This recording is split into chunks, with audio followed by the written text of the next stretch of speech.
Hello students, I am Ashok Kumar. I am teaching about the subject of physics. Topic है limitation of dimensional equation और dimensional analysis.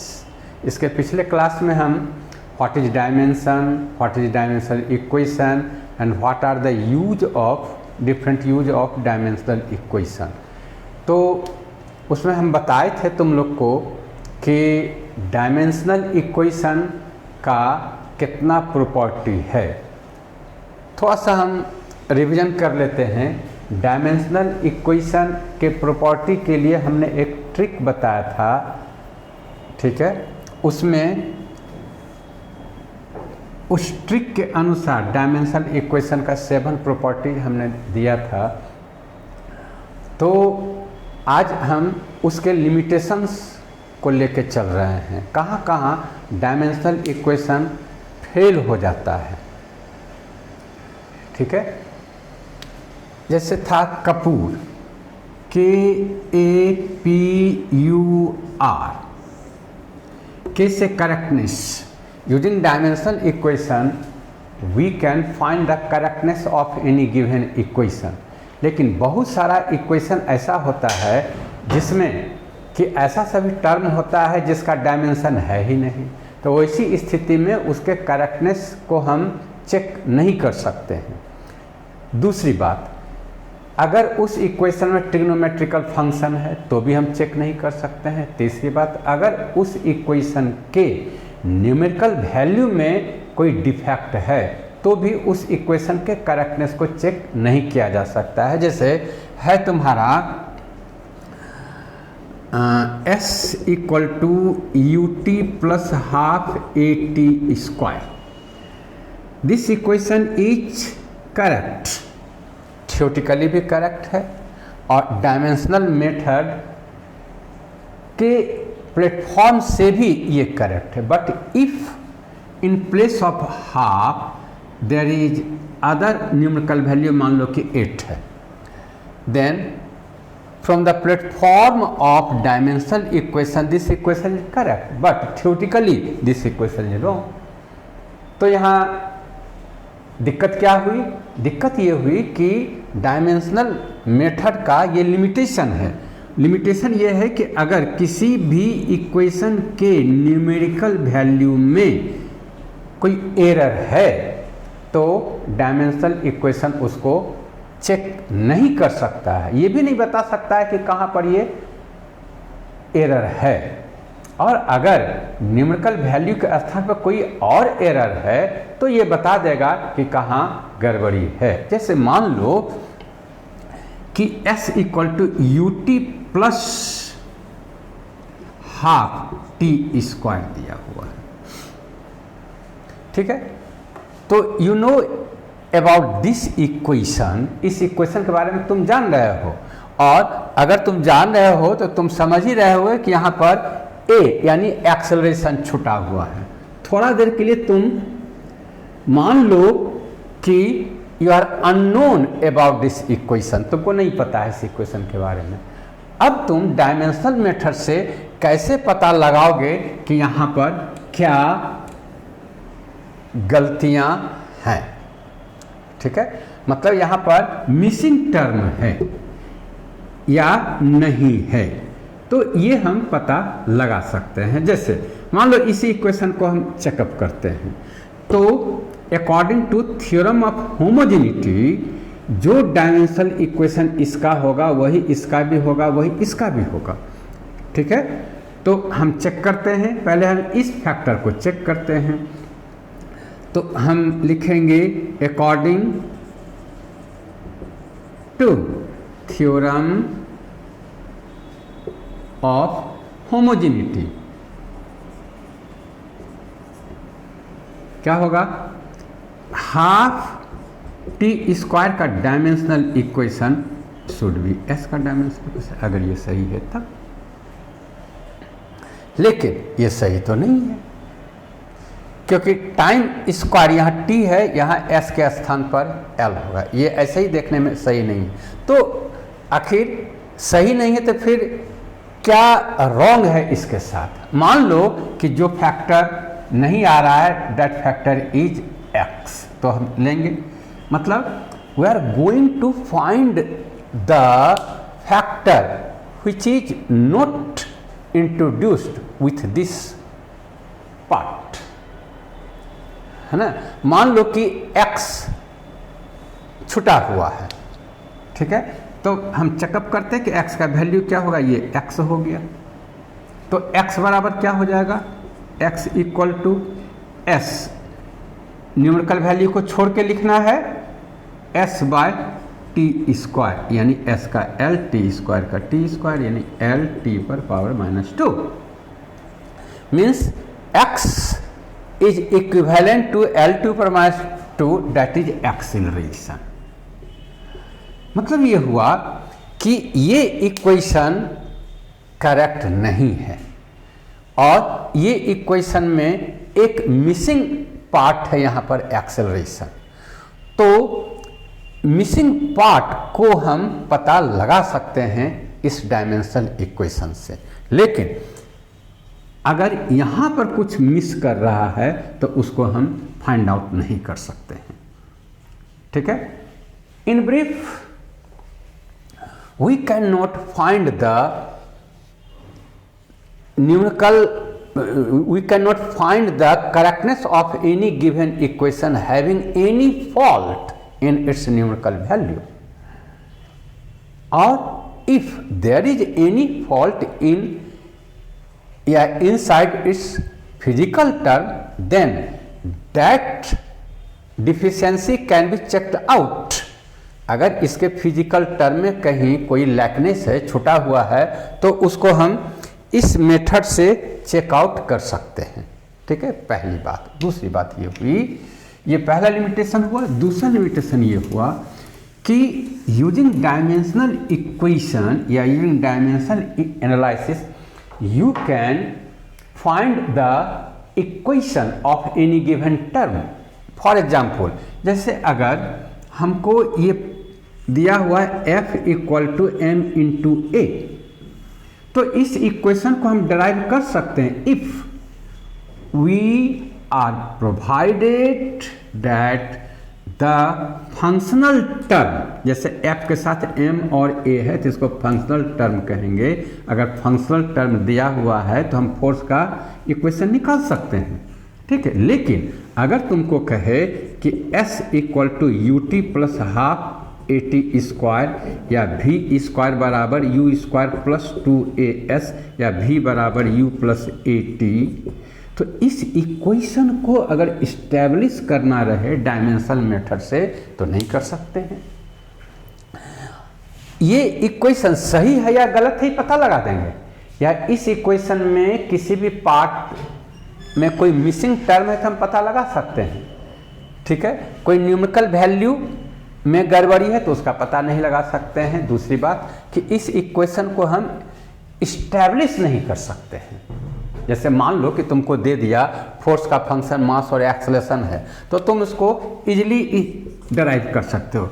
और अगर दिया कि displacement का function initial velocity, time, acceleration है और इसका इक्वेशन डिराइव करें, then you can not derive it. Dimension method से इसको हम डिराइव नहीं कर सकते हैं। In brief, we can not derive the given equation having more than 2 part. जैसे देखो यहाँ 2 पार्ट है, 1 2, लेकिन इसमें 1 2 3 पार्ट हो गया, तो इस इक्वेशन को हम डिराइव नहीं कर सकते हैं। तीसरी बात, if any equation contains log term, exponential term, ठीक है, या trigonometrical term, then you can not check it. इसको चेक तुम नहीं कर सकते हो। जैसे तुमको दे दिया कि चेक, ठीक है, sine square theta plus cos square theta that is 1, ये होता है, इसको चेक कर, नहीं चेक कर सकते, क्योंकि ट्रिग्नोमेट्रिकल फंक्शन का कोई भी फॉर्मूला को चेक नहीं कर सकते हैं।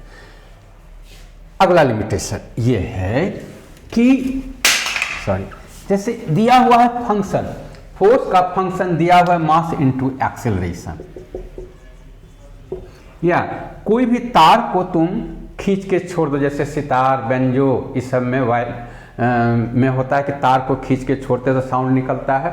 उस साउंड के लिए फ्रीक्वेंसी है n बराबर 1/f/μ,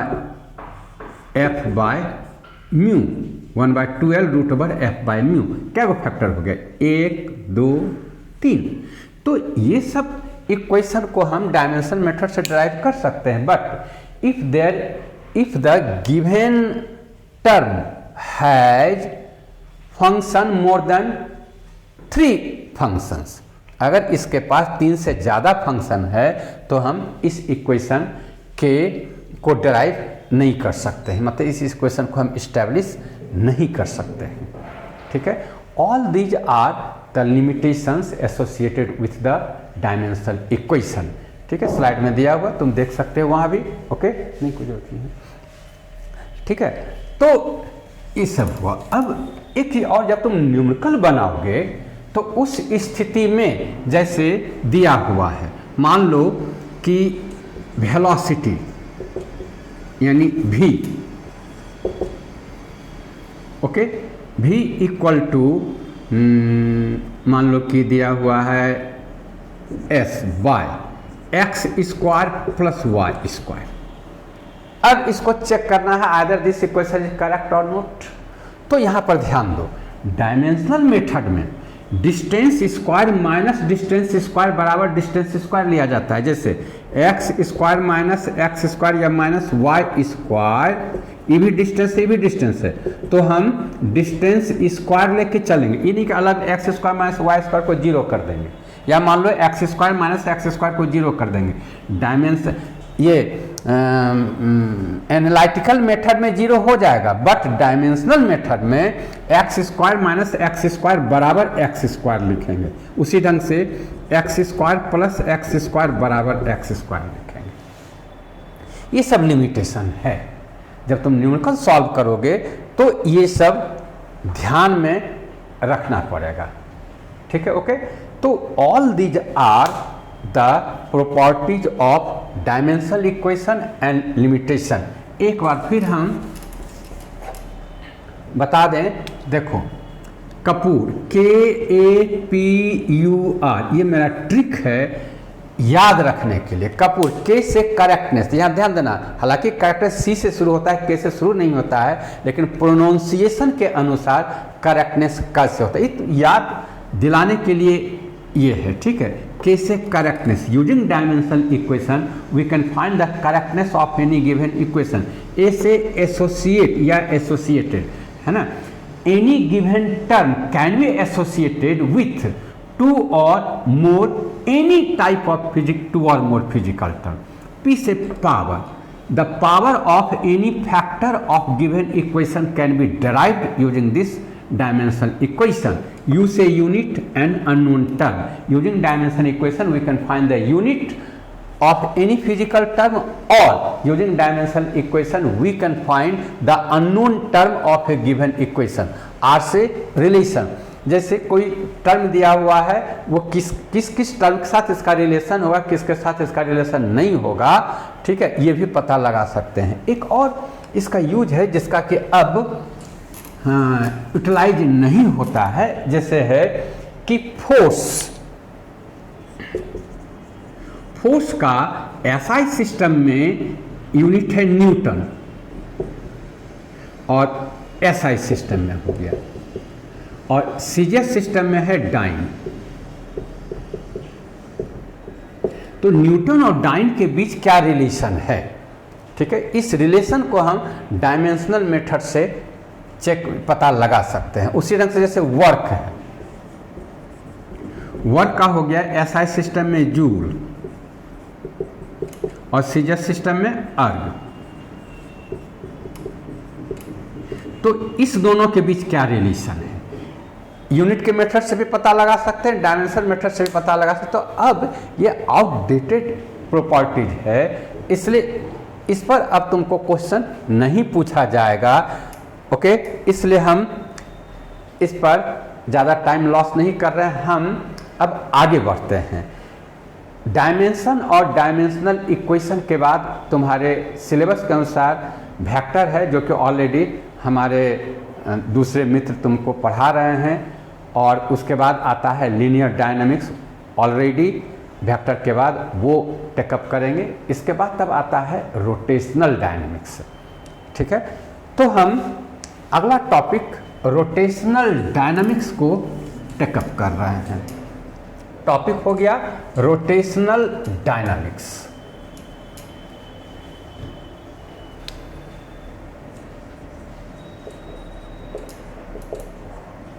rotational dynamics, dynamics means गतिकी। ठीक है, वृत्तीय गतिकी हिंदी हुआ इसका। ओके, देखो मोशन को दो पार्ट में बांटा गया है, एक लीनियर डायनामिक्स, दूसरा रोटेशनल डायनामिक्स या ट्रांसलेशनल मोशन, सर्कुलर मोशन। ठीक है, मोशन को काइनेटिक भी कहते हैं। मोशन हो गया एक लीनियर मोशन और ट्रांसलेशनल मोशन।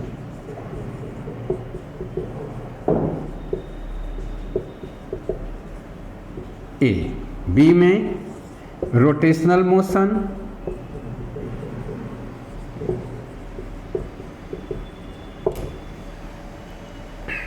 ठीक है। जैसे लीनियर मोशन में स्पीड, लीनियर स्पीड और लीनियर वेलोसिटी का इस्तेमाल करते हैं, लीनियर एक्सेलरेशन का इस्तेमाल करते हैं या लीनियर मोमेंटम का इस्तेमाल करते हैं।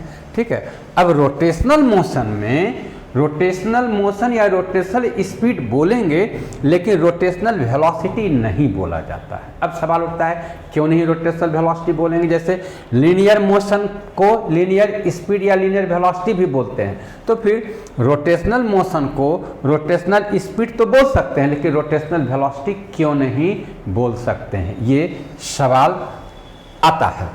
ठीक है, उसके पहले हम ये बताते हैं कि इस टॉपिक को क्लियर करने के लिए रोटेशनल मोशन है क्या और लीनियर मोशन है क्या। If the body moves along same direction or the moving body does not change its direction with time, अगर कोई भी मूविंग बॉडी अपने समय के साथ डायरेक्शन को चेंज नहीं करता है तो such motion will be linear motion.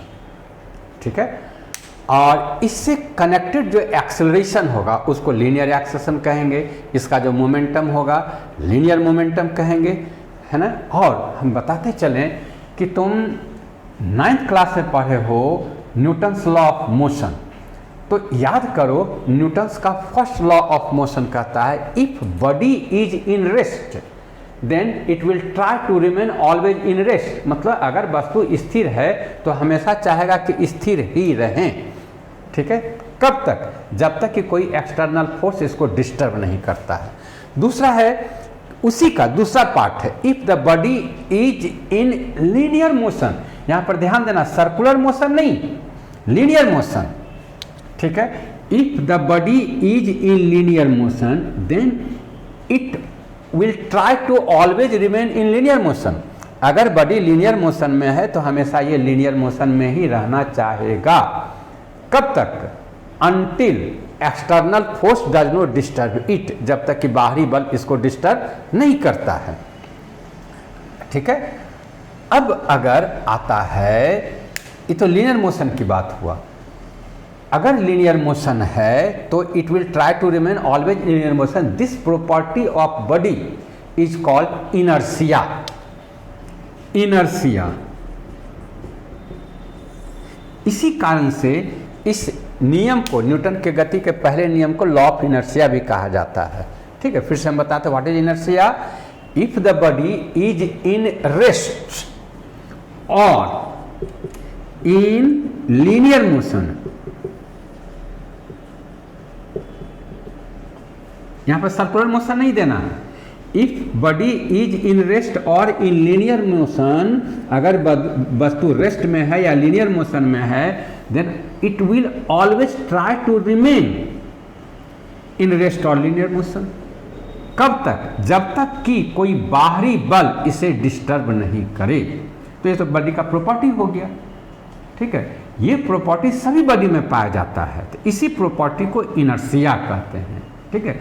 और ये लीनियर मोशन, अगर सर्कुलर मोशन होगा तो क्या होगा? सर्कुलर मोशन भी होगा तो वही होगा। मतलब कि अगर बॉडी सर्कुलर मोशन में है तो it will try to remain always in circular motion और it will try to continue its circular motion without any change. बिना किसी परिवर्तन का यह सर्कुलर मोशन को कंटिन्यू रखना चाहता है या रखता है ना। इफ एनी एक्सटर्नल फोर्स और torque works upon this rotating body, then its will contain या it will get a change in its circular motion। अगर बाहरी बल या कोई टॉर्क लगता है तब इसका मोशन, सर्कुलर मोशन चेंज होगा। ये भी प्रॉपर्टी हो गया बॉडी का कि अगर वो सर्कुलर मोशन है तो हमेशा सर्कुलर मोशन में ही रहना चाहेगा। तो ऐसी स्थिति में उसको इनर्शिया नहीं कह के मोमेंट ऑफ इनर्शिया कहेंगे, मोमेंट ऑफ इनर्शिया। मतलब अगर लीनियर मोशन में है तो होगा इनर्शिया, अगर सर्कुलर मोशन में है तो हो जाएगा मोमेंट ऑफ इनर्शिया। तो ये फर्क तुम देख रहे हो, ठीक है। तो तुम्हारे मन में उठ सकता है कि तो और क्या फर्क है भाई, लीनियर मोशन और सर्कुलर मोशन में और क्या फर्क है? ये तो न्यूटन्स लॉ ऑफ मोशन के आधार पर हमने दो फर्क, एक फर्क दिया, ठीक है। तो हम बताते हैं और क्या फर्क है। देखो इधर हम रखते हैं सर्कुलर मोशन, सर्कुलर मोशन, और इधर हम रखते हैं लीनियर मोशन, लीनियर मोशन, ठीक है। तो पहला, अगर लीनियर मोशन में इनर्शिया है तो सर्कुलर मोशन में क्या हो जाएगा? Moment of inertia.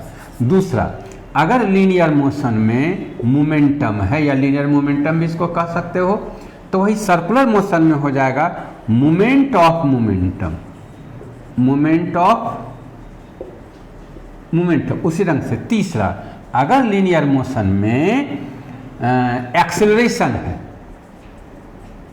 तो इसमें हो जाएगा moment of acceleration, moment of acceleration. अगर लीनियर मोशन में मास है तो इस या वेट है तो इसमें हो जाएगा मोमेंट ऑफ वेट। अगर लीनियर मोशन में फोर्स है तो इसमें हो जाएगा मोमेंट ऑफ फोर्स। देखो ये टेबल है तुम्हारे सामने, मोमेंट ऑफ फोर्स। तुम इस टेबल से क्लियर कट पता कर सकते हो, समझ सकते हो कि इसमें क्या फर्क है। मतलब जो फैक्टर लीनियर मोशन से जुड़ा हुआ है उसी का मोमेंट सर्कुलर मोशन से जुड़ जाता है। मतलब लीनियर मोशन वाला फैक्टर में मोमेंट लगा दो तो सर्कुलर मोशन हो गया।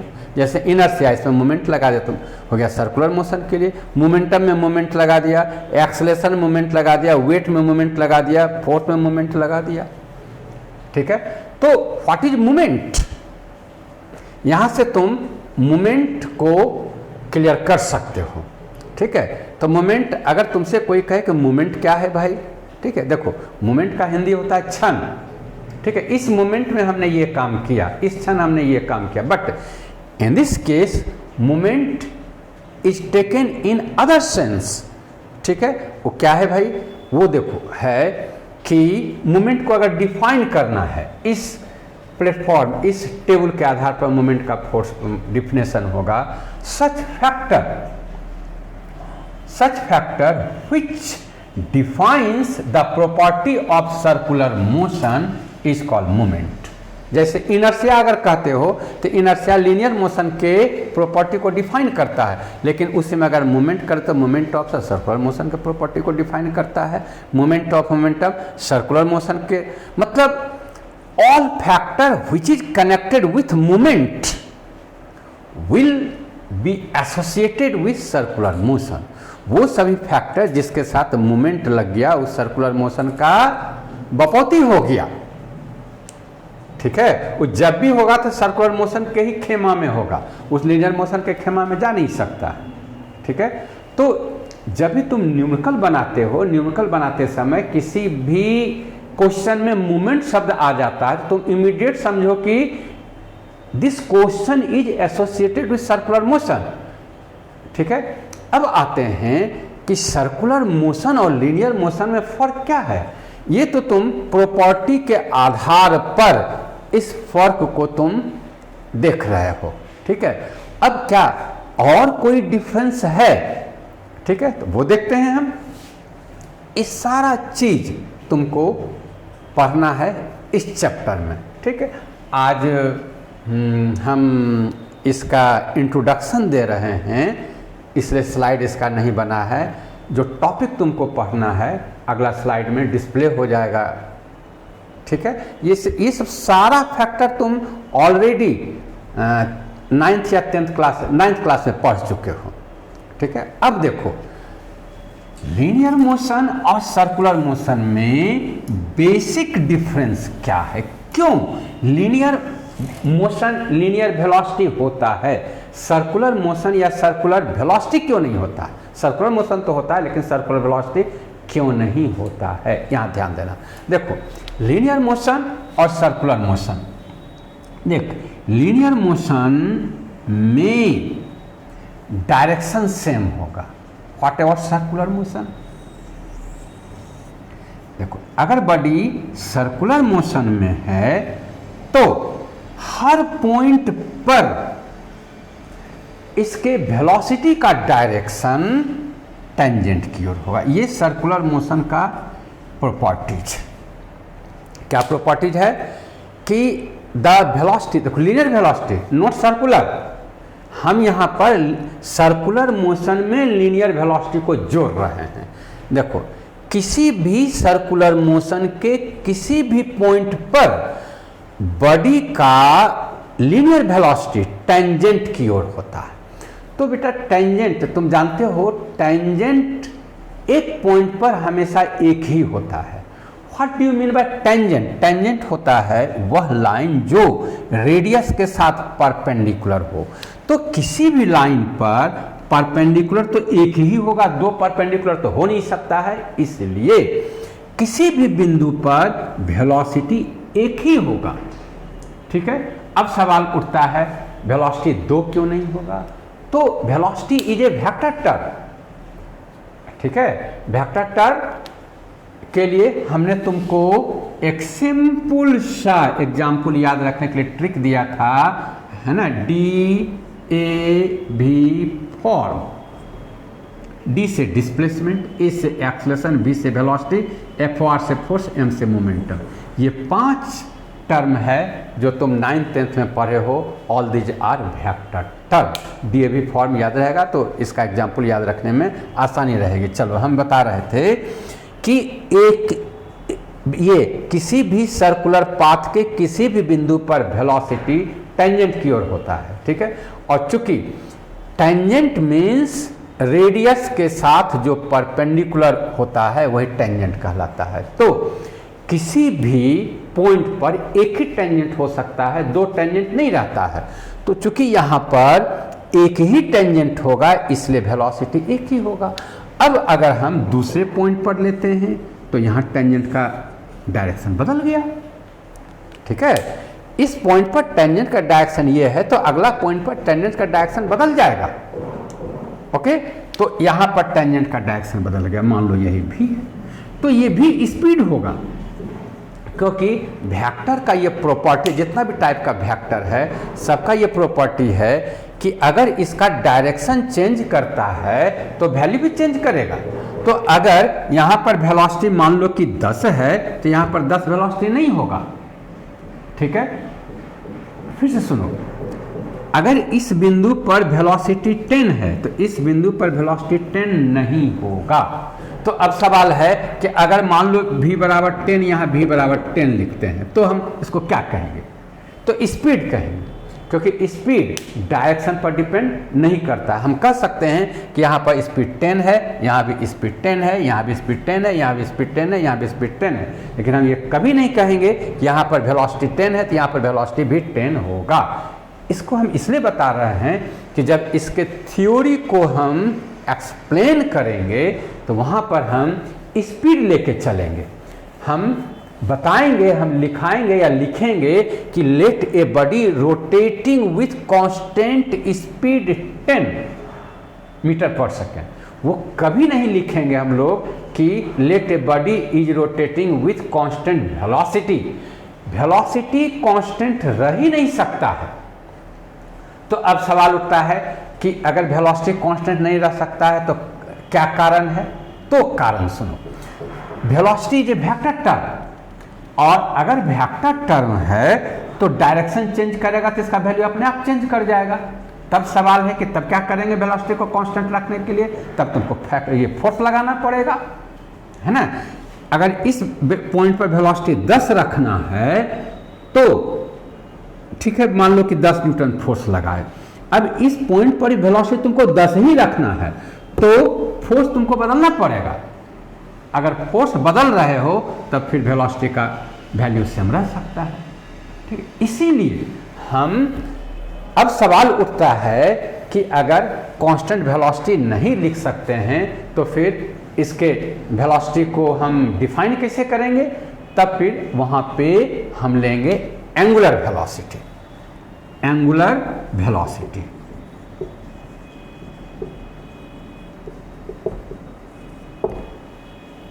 ठीक है। और 10th क्लास में तुम पढ़े हो या 9th क्लास में पढ़े हो, इसको हम ओमेगा से इंडिकेट करेंगे। Angular velocity that is omega, है ना। हम ये लिख सकते हैं body is rotating with constant angular velocity omega, ठीक है, ये कर सकते हैं, ठीक है। अब एंगुलर वेलोसिटी तब हुआ क्या, तब इसको डिफाइन कैसे करेंगे? तो rate of change of angle, rate of change of angle with respect to time is called angular velocity, ठीक है। ये डिफिनेशन हुआ एंगुलर वेलोसिटी का, okay. Rate of change of angle with respect to time is called angular velocity. हम यहाँ पर interested थे कि लीनियर मोशन और सर्कुलर मोशन में क्या फर्क है। तो पहला फर्क यहाँ पर ये हमने दिखाया कि लीनियर मोशन के हर पॉइंट पर, जैसे ये पॉइंट है, यहाँ अगर वेलोसिटी 10 है तो यहाँ वेलोसिटी 10 रह सकता है, यहाँ वेलोसिटी 10 रख सकता है, यहाँ वेलोसिटी 10 रख सकता है, ठीक है। लेकिन सर्कुलर मोशन के हर पॉइंट पर वेलोसिटी समान नहीं होता है, पहला अंतर। दूसरा, सर्कुलर मोशन के हर पॉइंट पर वेलोसिटी का डायरेक्शन टेंजेंट की ओर होता है, जबकि इसमें वेलोसिटी का डायरेक्शन इसके पाथ की ओर होता है, जिस ओर जा रहा है वही इसका डायरेक्शन हो जाएगा। तीसरा कि हम आगे डिराइव करके बताएंगे कि अगर ये कांस्टेंट स्पीड से मूव कर रहा है तो इसमें जो फोर्स होगा, कोई भी बॉडी को मोशन में कंटिन्यू रखने के लिए फोर्स लगाना पड़ता है, चाहे बड़े लीनियर मोशन में हो या सर्कुलर मोशन में हो, ठीक है। तो यहाँ पर बेसिक डिफरेंस देखो क्या है फोर्स के रिस्पेक्ट में। जिस डायरेक्शन में बॉडी मूव कर रहा है फोर्स भी उसी डायरेक्शन में लगेगा। फोर्स और वेलोसिटी और स्पीड दोनों का डायरेक्शन सेम होगा। कब? जब कांस्टेंट स्पीड से या कांस्टेंट एंगुलर वेलोसिटी से चल रहा है तब, ठीक है। लेकिन सर्कुलर मोशन में किसी भी पॉइंट पर स्पीड टेंजेंट की ओर होगा या वेलोसिटी टेंजेंट की ओर होगा, लेकिन फोर्स सेंटर की ओर होगा। ग्रेट डिफरेंस, ठीक है। ऐसे एनालिटिकली फोर्स का डिफिनेशन है, force is the factor which displaces the body along its direction. जिस डायरेक्शन में फोर्स लगेगा बॉडी उसी डायरेक्शन में डिस्प्लेसमेंट गेन करेगा। लेकिन यहाँ पर देखो सर्कुलर मोशन में यहाँ वेलोसिटी इस पॉइंट पर, वेलोसिटी इस डायरेक्शन में है तो फोर्स टेंजेंट की ओर है। यही नहीं, एक्सेलरेशन भी इधर ही होगा, ठीक है। तो इसको प्रूफ करना होगा, क्योंकि साइंस में कोई भी फैक्ट बिना प्रूफ का नहीं होता है, ठीक है। तो अगला दिन जब हम क्लास लेंगे तो वहाँ पर हम ये प्रूफ करेंगे कि अगर स्पीड इस दिशा में है तो फोर्स इस दिशा में होगा, एक्सेलरेशन इस दिशा में होगा। कब? जब कांस्टेंट स्पीड से रोटेट कर रहा है या कांस्टेंट एंगुलर वेलोसिटी से मूव कर रहा है। और अगर वेरिएबल एंगुलर वेलोसिटी से मूव कर रहा है, जैसे मान लो यहाँ पर कुछ है, यहाँ पर कुछ है, यहाँ पर कुछ है, यहाँ पर कुछ है, तो वैसी स्थिति में डबल फोर्स लगेगा। ठीक है, अगर इसके स्पीड में किसी भी प्रकार का वेरिएशन हो रहा है तो इसमें दो फोर्स लगेगा। ठीक है, एक फोर्स रहेगा सेंटर की ओर, एक फोर्स रहेगा टेंजेंट की ओर। क्लियर? तो दूसरा सवाल, पहला सवाल क्या हुआ कि हमको ये प्रूफ करना है कि अगर स्पीड टेंजेंट की ओर है तो फोर्स सेंटर की ओर होगा। दूसरा क्वेश्चन यहाँ पर ये राइज करता है कि अगर इसका स्पीड कांस्टेंट नहीं है, वेरिएबल है, तो ऐसी स्थिति में दो दो फोर्स वर्क करेगा, एक सेंटर की ओर, दूसरा टेंजेंट दिशा में। दूसरा ये क्वेश्चन राइज करेगा जो कि तुम्हारे सिलेबस में पढ़ना है इसको। ओके, आगे बढ़ते हैं हम कि तीसरा अंतर ये देखो कि अगर मान लो कि बॉडी सर्कुलर स्पीड में है, ठीक है, और फोर्स को हम जीरो कर देते हैं। जैसे एक धागा को तुम एक धागा लो, उसे पत्थर बांध के या कोई भी वस्तु बांध के उसको रोटेट कराओ। ठीक है, किसी क्षण तुम धागा को छोड़ दो, मतलब धागा ही वस्तु पर फोर्स लगा रहा है जिसके कारण कि वो रोटेट कर रहा है। तुम फोर्स लगा रहे हो धागा पे, धागा फोर्स लगा रहा है बॉडी पे। अगर तुम धागा को छोड़ देते हो तो धागा भी वस्तु पर बल को जीरो कर देगा। तो वैसी स्थिति में क्या स्थिति रहेगी वस्तु का? वैसी स्थिति में वस्तु ऑब्जेक्ट तुम्हारा टेंजेंशियली भागेगा, है ना। जैसे मान लो कि तुम यहाँ पर धागा को छोड़ दिए तो वस्तु इधर भागेगा। अगर धागा को तुम यहाँ पर छोड़े तो वस्तु इधर भागेगा। अगर धागा को तुम यहाँ छोड़े तो वस्तु इधर भागेगा। धागा को अगर यहाँ छोड़े तो वस्तु इधर भागेगा। धागा को यहाँ छोड़े तो वस्तु इधर भागेगा। इससे कौन सा फैक्ट क्लियर हो रहा है? फैक्ट क्लियर हो रहा है कि फोर्स जब तक लग रहा है तब तक इसका मोशन सर्कुलर मोशन है। हम फोर्स ज्यों ही हटाते हैं तुरंत इसका मोशन लीनियर मोशन हो जाता है। तो ऐसा क्यों? ऐसा इसलिए कि जब एक पॉइंट से दूसरे पॉइंट पर बॉडी जाएगा इसका वेलोसिटी चेंज करेगा। और थ्योरी कहता है any change in velocity will take place only when external force work upon it. Velocity में कोई भी प्रकार का चेंज तभी होगा जब एक्सटर्नल फोर्स इस पर वर्क करेगा। तो जब बॉडी को एक वस्तु से दूसरे वस्तु पर रोटेट करके ले जाना है तो इसका डायरेक्शन चेंज करेगा, जिससे इसका वेलोसिटी चेंज करेगा। वेलोसिटी चेंज करने के लिए फोर्स चाहिए, तो फोर्स तो वहाँ है ही नहीं, है ना। धागा को तो हमने छोड़ दिया, धागा के द्वारा जो फोर्स इस पर लगता था वो तो जीरो हो गया। तो ऐसी स्थिति में जब फोर्स जीरो हो गया तो फिर इसका डायरेक्शन चेंज नहीं करेगा। डायरेक्शन चेंज नहीं करे तो इसका मोशन कभी भी लीनियर मोशन नहीं रहेगा। ठीक है, तुम जनरल डेली यूज में जैसे एक कपड़ा है, तुम उसको पानी से भिगा दो, कपड़ा चारों तरफ रोटेट करो, तो तुम देखो कि पानी का कण ज्यों ही कपड़ा से बाहर निकलता है उसका डायरेक्शन ऐसे हो जाता है। ठीक है, ये इस ढंग से ऐसे हो जाएगा, ऐसे हो जाएगा। मतलब कपड़ा का थ्रेड जहां पर है, जिस पोजीशन में है, उसके टेंजेंट दिशा में वाटर मॉलिक्यूल मूव करेगा। ठीक है, तो ये सब फर्क है।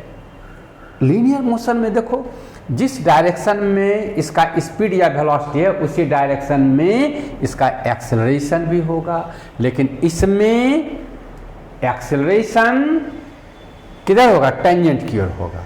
मतलब आगे के क्वेश्चन में, आगे क्लास में हम क्लियर करेंगे कि लीनियर मोशन में अगर एक बॉडी है तो एक ही एक्सेलरेशन होगा, लेकिन सर्कुलर मोशन में अगर वेरिएबल स्पीड से रोटेट कर रहा है तो इसमें दो एक्सेलरेशन होगा, दो फोर्स होगा।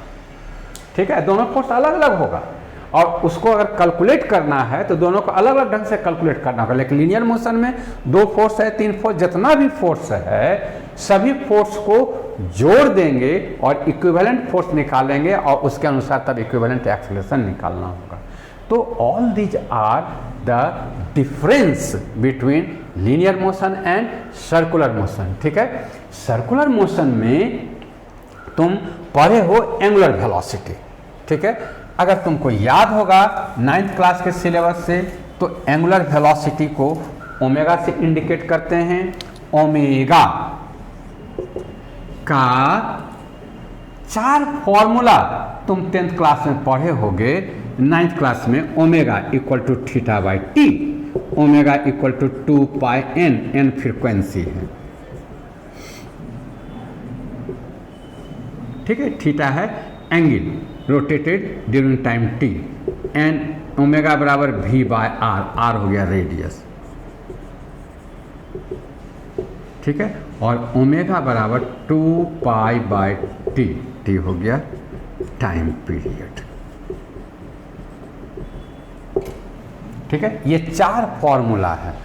तो हमको जैसा लगता है कि ये चारों फॉर्मूला तुम डिराइव करने के लिए 9th क्लास में सीख चुके होगे, और यहाँ पर चूँकि समय कम है इसलिए इसमें हम समय नहीं लेना चाहेंगे। और तुम कोई कैसे फॉर्मूला आया अभी याद नहीं भी है तो कोई फर्क नहीं पड़ेगा, बट ये फॉर्मूला याद रखना है, चारों फॉर्मूला याद रखना है।